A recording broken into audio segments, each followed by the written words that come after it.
succeed, right? We've got other people who are elsewhere in this diagram, right, who need to be, for example, the people up here in the upper left-hand quadrant, we need to satisfy, right? These are the people that don't want our project to succeed, perhaps. Or they're just not interested in our project, they're neutral to it, and so they're not, they're not pushing our project really well, right? So when we think about coming up with strategies, we want to come up with strategies to move these people who are in the upper left-hand quadrant, move them to the right, okay? Move them so that they're supporting us a little bit more. Down on the bottom, we've got stakeholders who don't have a lot of power. These might be our users, this might be members of the community or what have you, where they're important. And over here on the left, we've got people who are not really interested in or engaged in our project. Over here, we've got people who really want our project to succeed. They may be people who are going to use the particular system or the particular project or the outputs of the project that we're working on. Now, by the way, I would put names on these X's, just so you know. Right? I would put names on the X's, and once I did, I probably wouldn't publish it, right? Because if it got into the wrong hands, the guy over here in the upper left-hand corner, he doesn't need to know that I've figured out who he is and what he's trying to do. Okay? So we want to keep these folks in the upper right-hand quadrant, we want to manage them closely. We want to make sure that they're not blindsided, that they're informed. These are our champions. These are the people that are going to help us make our project successful. Over here in the upper left-hand quadrant, we want to make sure that we keep them satisfied. If we can keep them satisfied, I can keep them from taking pot shots at my project. I can keep them from interrupting what we're doing. Down here on the left and the bottom, right, we monitor these people. You might think about these as cheerleaders if you're a sports fan, right? These are cheerleaders for the other team, right? If they start making a lot of noise about the project, chances are it's not going to be happy noise, right? We want to make sure that we sort of squelch that, so we might want to take the cheerleaders for our team over here in the lower right and give them something to cheer about. Keep them informed, right? They're going to be making happy noise about the project. They're going to be making sure that everybody knows how important this project is and what the benefits are. So this is a power and interest grid. I think it's a neat little tool. Again, not something to publish, but you need to be aware of it. Know where the stakeholders are. Does anybody have any questions?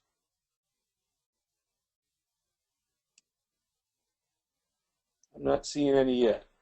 I'm not seeing any yet either, Lou. Okay, then we'll go on.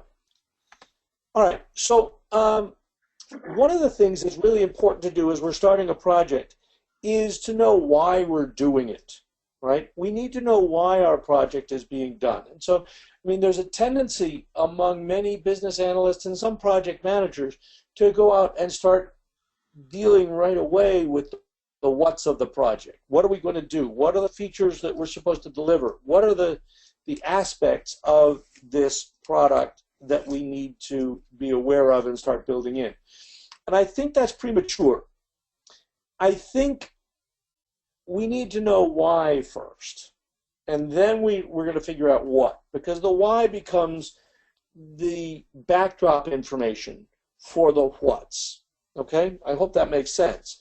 So there are 7 possible whys here, right? There may be market demand, right? Maybe we can increase. Now, this obviously doesn't apply to the state, right? But you increase your market share or your revenue. Maybe there's a strategic opportunity or a business need. Maybe this is the way we want the state to go, right? There's a particular objective that the state wants to meet, right? And I need to know what that is. I want to have my project tied to that. Maybe there's social needs, right? Health or safety, public, maybe we're building a park, right? And we want to know, why are we building the park? Who are we building it for? Are we building this for seniors, or are we building it for children? Are we building it for a wide audience, right? All of this is going to inform our decisions about the project as we move forward. Okay?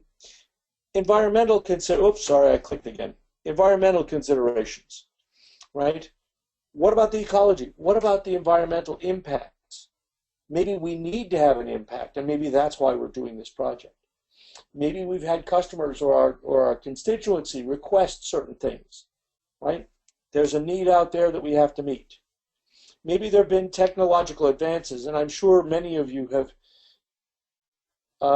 adopted projects because now with social media we have to have our websites interactive, we have to be tweeting, there's got to be a Facebook page, there's got to be all of this, even for our government projects, so that people can get information about about what we're doing and about what's going on within the state. There may be legal requirements. Maybe the legislature has said this is something that with which we have to comply, right? Affordable health care, for example, had to do it, right? We had to get involved and set up our healthcare network, right? Because that was a federal bit of federal legislation with which we had to comply. Knowing the why really helps us define all of the fine detail of the whats of our project. Okay? So I would start there, and before I start finding out all the whats.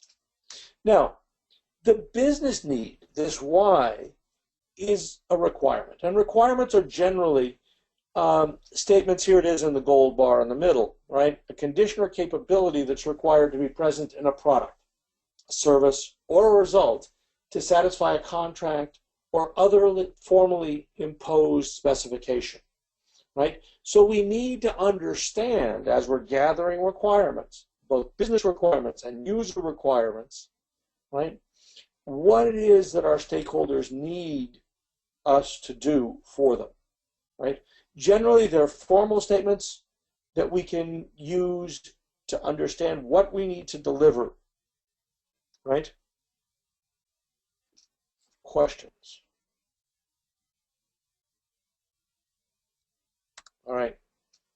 So, stakeholder expectations. How do we identify them?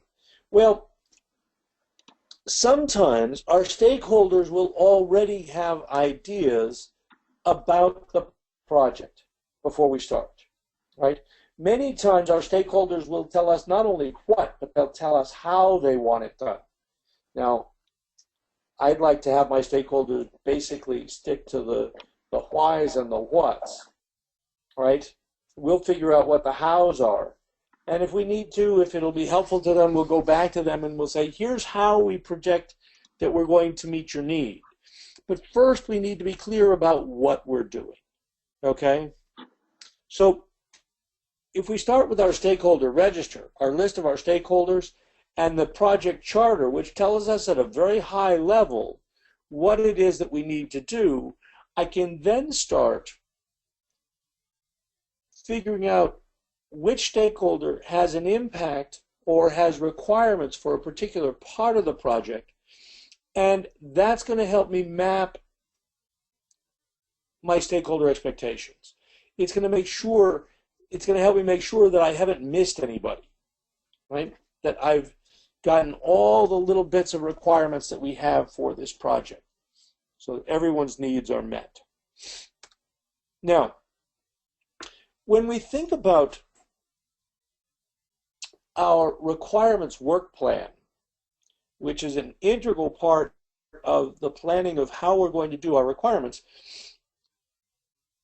Todd mentioned early on, right? If we're not gathering our requirements well, haven't really defined well what it is that I'm supposed to be doing, but I'm busy, right? So that if the boss goes by, it looks like I'm doing some work. But if I haven't defined what it is that I'm supposed to be doing, it's going to be really hard for me to succeed at meeting those expectations. If all I have is a vague idea of what's needed, success is going to be very elusive, okay? So one of the things that we want to do is come up with a requirements work plan, which might include an executive summary that says, here are the stakeholders that we've involved, right? Here's the work that we're working on, or the project that we're working on, a very high level description. Here's how we're going to interact with our stakeholders to understand their requirements, to develop their requirements. Here's how we're going to collect the data, right? And here's our schedule, right? So this is how we start to build our plan for how we're going to gather these stakeholder expectations so that we know what we're going to build, who are we going to talk with, how are we going to get the requirements, how are we going to present them to the various stakeholder groups for approval before we actually get started on the work of the project. Okay? Now, this idea of getting approval, going back and making sure that we get people's buy-in for what these requirements are is really important. Some of you may have seen people doing rock climbing, right? And they use those steel spikes that they hammer into the rocks, and then they tie their rope off to it, and they climb a few more feet, and they put in another steel spike, right? And they tie their rope to that. They don't want to die, right? They want to make sure that if they fall, they only fall a couple of feet, right? It's for protection. We want to do the same thing with our requirements. As we start planning our requirements, we want to go back to our stakeholders and say, here's how we're going to gather our requirements. Does everybody agree? When we start gathering our requirements, we're going to, periodically, we want to go back to our stakeholders and say, here's what we've got so far. Does everybody agree? Okay? And we want to do that every once in a while. Nodding heads are good. Every once in a while, I want to get a signature, right? So that, indicating that the stakeholders do agree, that's what they want. Effectively, what this does is it says, if something fails, I don't have to go all the way back to the beginning of the project because one of those steel spikes would have caught me. Okay? So not only do we need to gather requirements, we need to get them confirmed, right? Now, there are different kinds of requirements, okay? This project requirement, or what sometimes they'll call a business requirement, talks about the whys, right? It talks about what the impact is going to be on the whole organization, right? It normally doesn't talk about functionality, right? This is what we would get from senior management. This is what we would get from the chief of the agency or department. This is what we might get from the legislature, right? Then we've got the detailed functional requirements or user requirements that say, here's what I need to do. Now, they don't really know an awful lot about what that is. I mean, it's like me when I was, when we were getting ready to move into the house that I moved into a year ago, right? I know what rooms I need. I know how big they ought to be. I know that I need an Ethernet port in my office. I know what appliances I need in the kitchen, but don't ask me about, how much insulation and, where the studs ought to be and what about the rafters, because you know what, and the gauge of the cable and how big the drain pipes. I don't know about that stuff, and I don't care as long as it meets code. Okay. Lou? Yeah. Yes. Could I just interrupt you for a minute? We have a question that just came in from Collins. At what point are you getting signatures, or how are you getting that spike solid? Colin, is it Colin or Collins? Collins, I'm going to do that periodically. I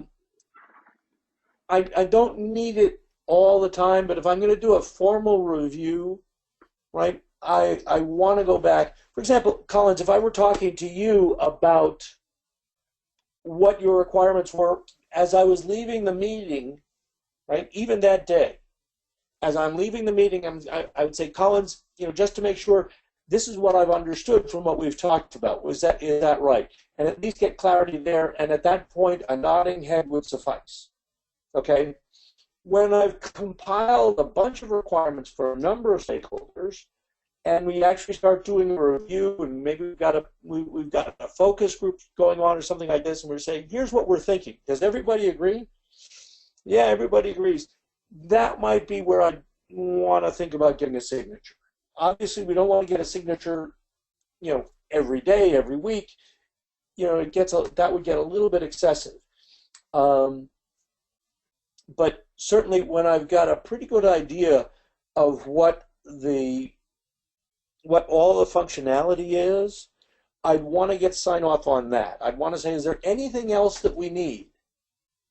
Is there any more functionality that we need? Because I'm going to use this to build the rest of my project plan. Okay? If there is, tell me now. This is one of those speak now or forever hold your peace moments. Okay? I'd rather do it now than have to come back to it later. Now, obviously, there are going to be changes. It's a project. Okay? And we may have different levels of approval, right? So I'd probably end up getting your approval, and then we'll take it to the bosses, to management. Okay? Does that help, Collins? We've got another one here. Yep. How do we reach agreement on methodology for gathering requirements if there's disagreement among the stakeholders on the approach? There's a part of me that wants to tell some of the stakeholders to just back away from the keyboard, right? I don't tell them how to do their job. I don't want them telling me how to do my job. What I would do is make sure, and I would be nice about it, okay? Just so you know, right? I would be nice about it. I would say, look, we're going to do focus groups with these people. We'll start out with a questionnaire. We'll do a focus group on the major functionality or elements of functionality that come out of that questionnaire, and then we'll start doing some interviews, and we'll do some modeling, and we'll share all this with you 2 weeks before we send it for approval. Okay? One of the things when we're looking for agreement, Eve, one of the things that we come up against often is that when we're getting requirements, people will often give us positions. If we can start moving away from positions and trying to find out what people's interests are, it's easier to find solutions. So try to move people away from positions and try to find out what are their underlying interests. And Eve, I just saw your comment about it's a CEO pushing back. That one's tough. He's way up there, at the top of that power and interest grid, and it sounds like this person might be over on the left side rather than on the right side. Following on what Todd had said a little bit earlier, one of the major causes of project failure is not having senior management support. If they're not supporting it, you wonder why are we doing this? Is this something that the organization really wants? Where's the mandate? Where's the drive coming for this? Eve, let me give you another quick one on this, and then I want to move on. If we can figure out how our project supports the organization's strategic plan, I think that gives us something to lean on, right? That gives us a leg to stand on. We can say, hey, Mr. CEO guy, look, this project helps us achieve our strategic plan in these ways. Okay? What is it that I'm not seeing here? Eve, does that help?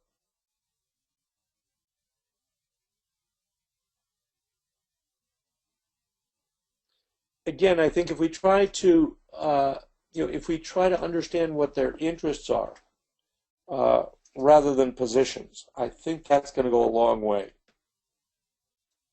All right, let's move on. So we mentioned this why requirement, this business requirement. There are the what's, the functional requirements. We have the hows. How are we going to do this, right? This is the builder telling me what the grade of, what the diameter of the pipe is going to be and what the gauge of the electrical wire is going to be. I don't know. I don't have enough knowledge for that. And then we've got regulatory things. Are there standards that we have to comply with? Okay, we would want to know what those are to make sure that we meet those specifications. Now, when we think about our projects, we also have to consider that there are barriers in our communication, right? And in our our communications, we have environmental barriers. If we are geographically separate, that can be very difficult to overcome. Our communication has got to be more frequent and more formal. There are group barriers or cultural barriers, right? Heaven knows, I've been in countries where I don't speak their language. I've had to learn it, but I don't speak it at the start. Even the fact that we may tend to consult or communicate in different ways. Some cultures, for example, will put more emphasis on personal relationships. Others more emphasis on time, right? We need to overcome those. And then there are individual barriers.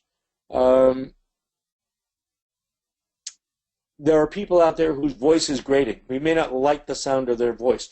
There are people there who may speak with a very significant accent and may be very difficult to overcome. Right, individual barriers. There are people that like to be very direct. There are other people that like to give us a whole bunch of statistics, and they like to try to, beat us with logic or statistics. And there's some people that just want the bottom line and they're ready to go.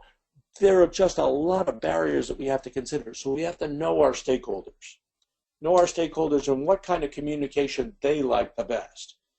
So when we're communicating, we want to be careful to be clear about what the reason is for our communication. Do we need a response, or are we just communicating information?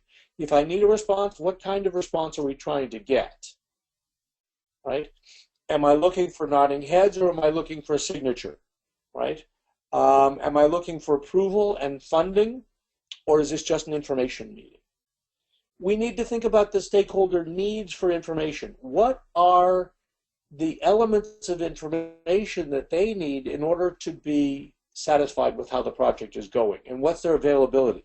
How do they like to be communicated with? Would they prefer an email? Would they prefer a meeting? Would they prefer, a telephone call? Shall we do lunch? Right? I know, you may know some of these people. I know there are people out there that just absolutely do not like PowerPoint, right? As soon as they see a PowerPoint slide, they turn off. Okay? If that's the case, don't present them with a PowerPoint presentation. Find another way. Find out what they do like. Okay? We've got way too many different methods of communicating today.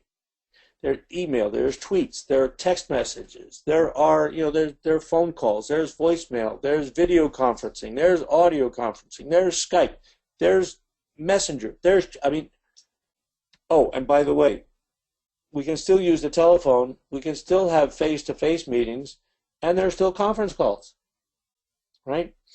We need to choose the right method for any particular situation.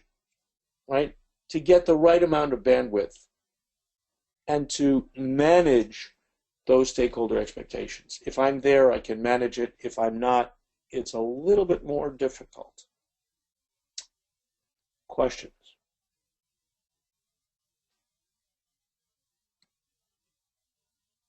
Okay. Now, there are some particular things that you want to consider when you're making your communication plan. Timing is crucial. Make sure that your communication is done on a timely basis. So think about project milestones. Are there specific sort of,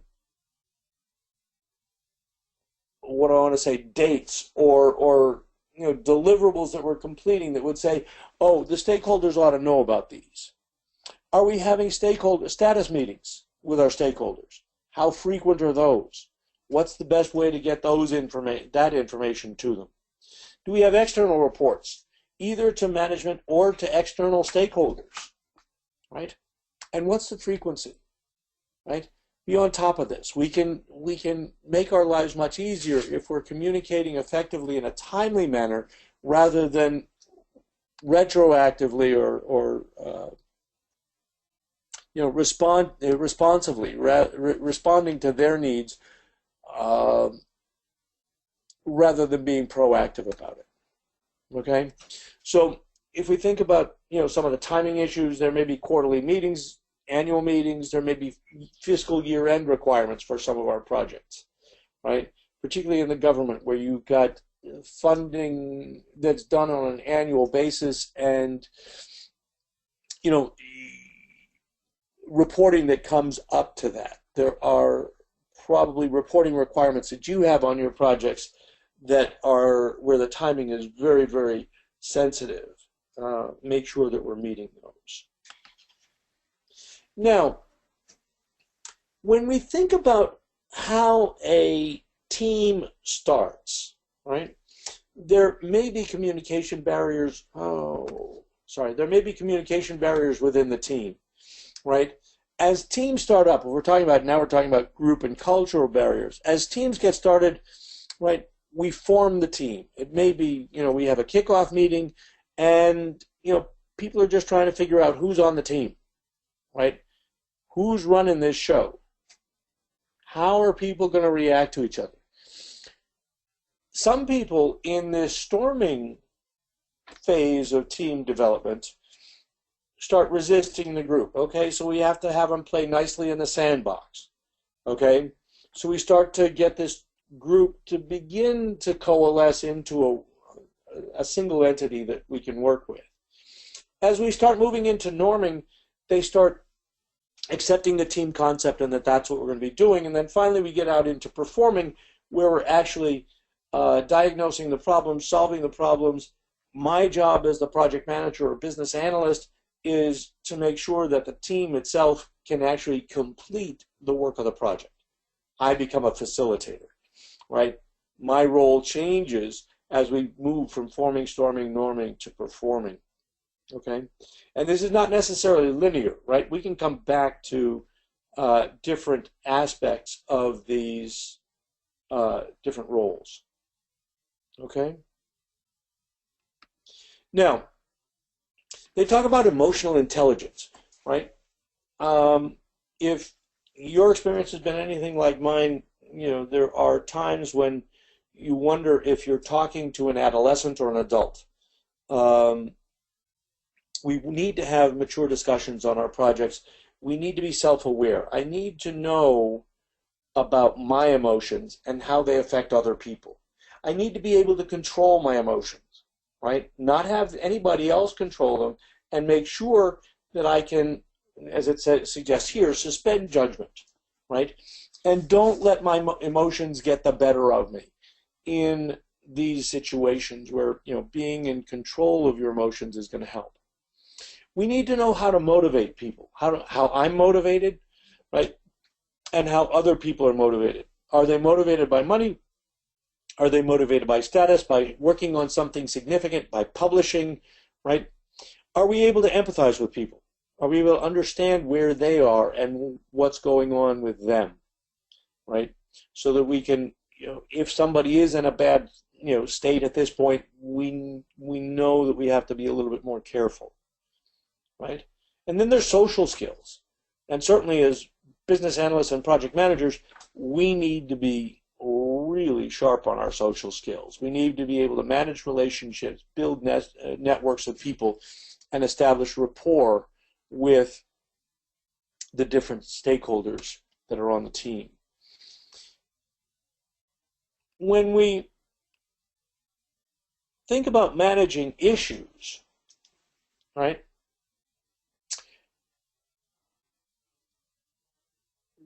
An issue, we have an issue when the existing state and the current and the desired state are not the same, right?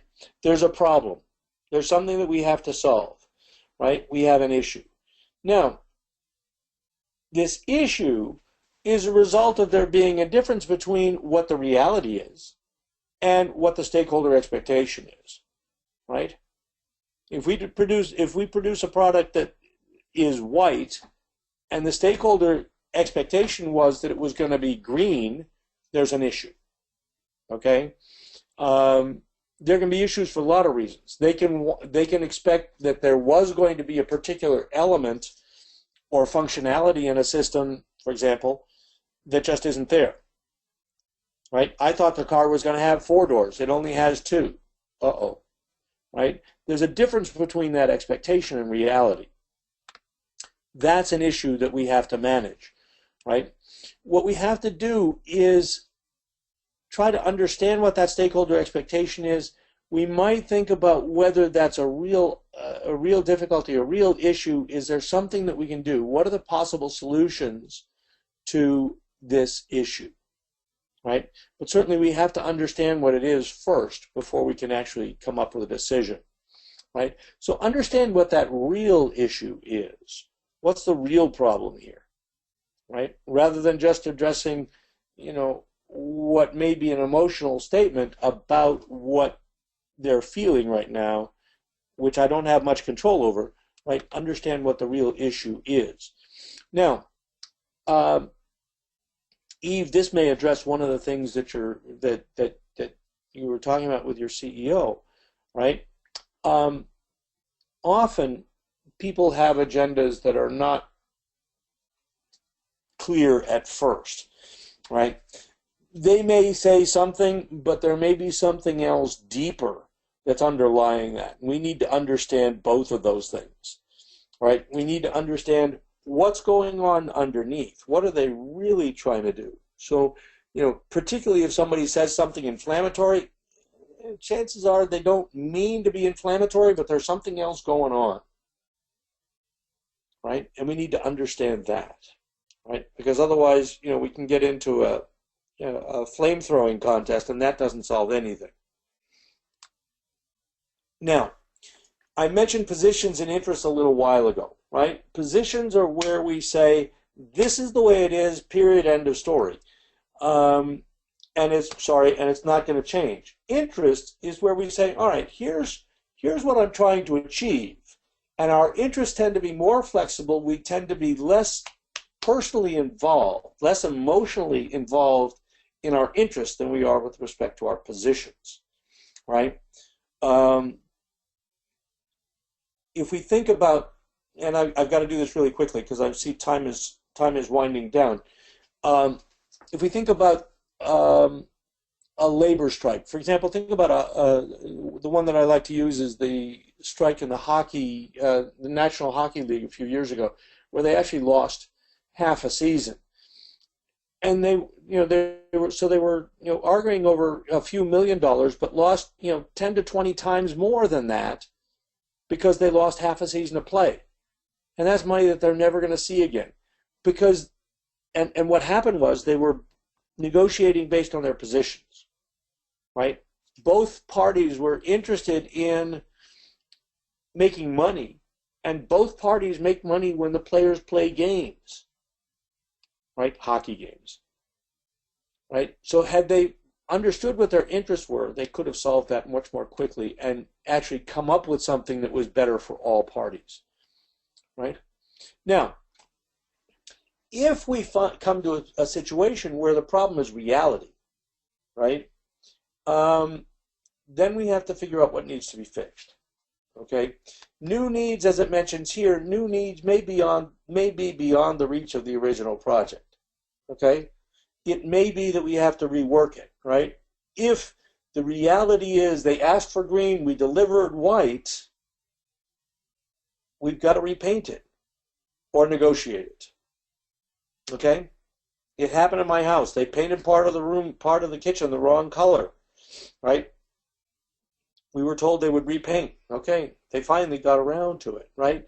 Reality wasn't what had been agreed upon, right? So we had to actually solve that. It was unmet. It was valid. We had specified a particular color, right? So we need to understand, did I change my mind in midstream and just not tell them what the color was, right? And we need to understand, when did the change happen? What was going on, right? In order to figure out how we negotiate it. There's an element, and this is what Ernie's going to talk about when he talks about this triple constraint, this balance of scope, time, and cost, as it suggests here, right? Sometimes if you go to a programmer, you ask them, can you program this? And they said, yeah, given enough time and enough money, I can do anything, right? But there are trade-offs between scope or the work, the time that's available, and the money or the resources that we have to address these things, right? And we have to balance those trade-offs, right? We need to get good at this triple constraint thing, basically, and I'll let Ernie talk about that in a couple of weeks, right? Balancing these, making sure people understand that it's going to cost more money, take more time, right? Think about going to the car dealership and saying, I like that car, and then asking them for leather moonroof and an XM radio. Everybody knows it's going to cost more money, right? We have to negotiate that, though, right? The more money was expected. Now, as we go, and this goes back to Eve's point, right? Confirming the solution. Before we actually do it, we want to go and we want to make sure that everybody agrees that this is what we're going to build, and then we'll go out and build it, and at the very end of the project, we'll take it back to them. We'll say, here's what you asked us for, as we present them with their requirements, and then we present them with our solution, with our product. And we said, here's what you asked us for, here's what we built. Are you happy? Again, here's one of those places where we want to get sign-off, Collins, right? That would be, yes, I agree, that's exactly what we wanted, right? Making sure that everybody agrees and we can say, okay, the project is done. All right?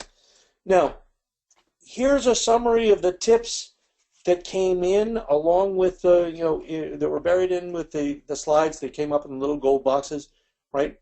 Know who your stakeholders are, right? Make sure that you know who they are. Manage the stakeholders in context, right? So put them on that power and interest grid. Understand them that way as well. Stakeholders often don't know exactly what they want, right? But if you show them something, then they'll start to have requirements. Okay? They know what they don't like. So if you show them a prototype, they may say, that's not what I had in mind at all. And then they'll start giving you requirements. They'll say, well, if it's not that, what is it? Right? And we can try to hone in on what exactly they need. Now, ask for feedback. If we're not sure, ask. Right? And examples can sometimes help, although we'll have to generalize from those. Write things down. Right? Expectations will vary. This is like herding cats. If we don't write it down, their ideas are going to change. Find out what the real problem is. Is it reality or is it an expectation? And if it's an expectation, maybe we just have to reel that back in. If it's reality, we may have to rework it. Okay? We get back to this positions and interest thing, right? We need to understand that and keep people away from positions. We tend to get really emotionally attached to those. We need to understand if expectations have changed, and if they do, how are we going to get back to what they had been, or how are we going to adjust to this change in expectations, right? And again, think about that trade-off of the elements of the triple constraint, scope, time, and cost, right? Say, well, I understand the expectation has changed. If you want that feature, it's going to cost more money. Do you want to spend that, right? Is it realistic? You know, sometimes people will say, I want it, it shouldn't cost anything, but it will, right? And they have to be willing to foot the bill for that. Does that make sense to everybody? I know we're right up against 10:30. Does anybody have any questions? Anything that I can help to clarify at this point?